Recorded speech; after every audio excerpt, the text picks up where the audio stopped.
औज़ुबिल्लाहि मिनश्शैतानिर्रजीम बिस्मिल्लाहिर्रहमानिर्रहीम। लाखों करोड़ों दरूद नबी पाक सल्लल्लाहु अलैहि वसल्लम की ज़ात मुबारक पर। नाज़रीन इकराम, सुप्रीम कोर्ट ऑफ पाकिस्तान का फैसला Khalilullah and other versus Mohammad Khan and others, civil appeal number 25 Q बटा 2018, mister justice Yahya Afridi, mister justice Jamal Khan Mandokhel, ये 3 जस्टिस साहबान ने इस केस को सुना। फैसला इसका जस्टिस यहिया अफरीदी साहब ने लिखा। इस केस में विरासती प्रॉपर्टी के टाइम बार्ड के हवाले से है इशू। इस वीडियो में हम जो इशू डिस्कस कर रहे हैं वो ये है कि when the cause of action to sue occurs to an heir in the case of denial of the inheritance, कि जब उसकी विरासत को डिनाई कर दिया जाए तो तब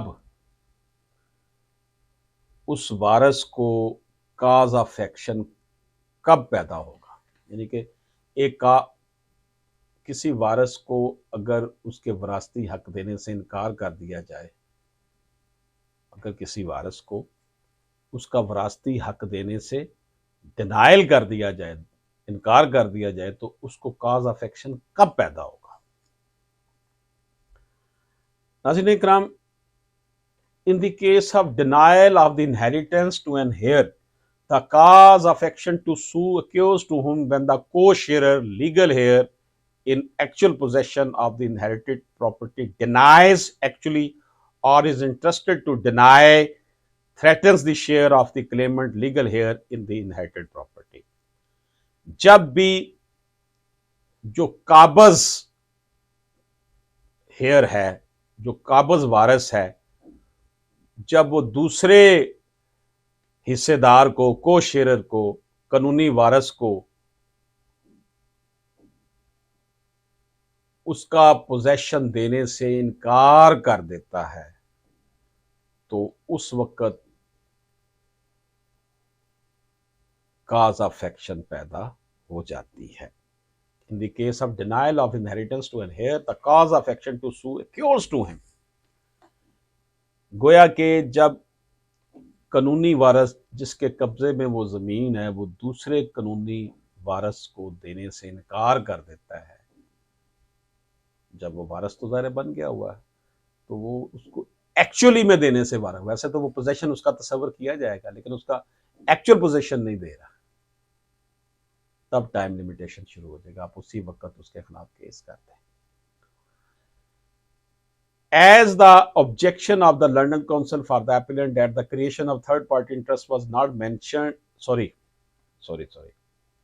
In the case of denial of the inheritance to an heir, the cause of action to sue occurs to him when the co-sharer, legal heir, in actual possession of the inherited property denies or is interested to deny, जब वो ना दे रहा हो, Healy बहाने बना रहा हो, जिसने कब्जा किया हुआ है विरासती प्रॉपर्टी पर, दूसरे जो उसका हिस्सेदार है उसको देने से इनकार कर रहा हो, तो इसका मतलब ये है कि वो उस वक्त आपको कॉज ऑफ एक्शन पैदा होगी। The actual denial of right of a co share by the other co share may occur when the latter does something explicit in denial of the right of former, such as by making a fraudulent sale और gift sale deed.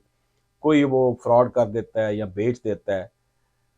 This court has recently clarified that the transfer of property to a third party, be it brought through sale or gift, constitutes an actual denial of right। तो अगर कोई अपनी property आपका हिस्सा बनता है, आपको दे रहा, किसी दूसरे को बेच रहा है, तो आपका डिनाइल, आपका वो बन गया, कॉज ऑफ एक्शन बन गया, डिनाइल ऑफ राइट्स बन गया। A simple annotation in the revenue record is regarded as a threatened और एप्रीहेंडेड डिनाइल। अगर वो विरासती प्रॉपर्टी अपने नाम करवा लेता, आपका हिस्सा बनता, आपके नाम नहीं किया, तो फिर भी आपका ये थ्रेटेंड और एप्रीहेंडेड डिनाइल ऑफ राइट्स बनता है और आपको कॉज ऑफ एक्शन हासिल हो जाएगा। ये थी जनाब एक ऐसी वीडियो जिसमें ये बताया गया है कि अगर कानूनी वारिस को, जिसके पास कब्जा है, और वो को-शेयरर को जिसका हिस्सा बनता है, उसको दर हकीकत इन एक्चुअल ना कब्जा दे रहा हो, इनकार कर दे, थ्रेट करे या किसी को आगे बेच दे, तो फिर उसे कॉज ऑफ एक्शन मिल जाएगी। इजाज़त दीजिए। अल्लाह। अशरफ आसमी एडवोकेट से राब्ता करने के लिए 030042622778 व्हाट्सएप पर वॉइस मैसेज कीजिए।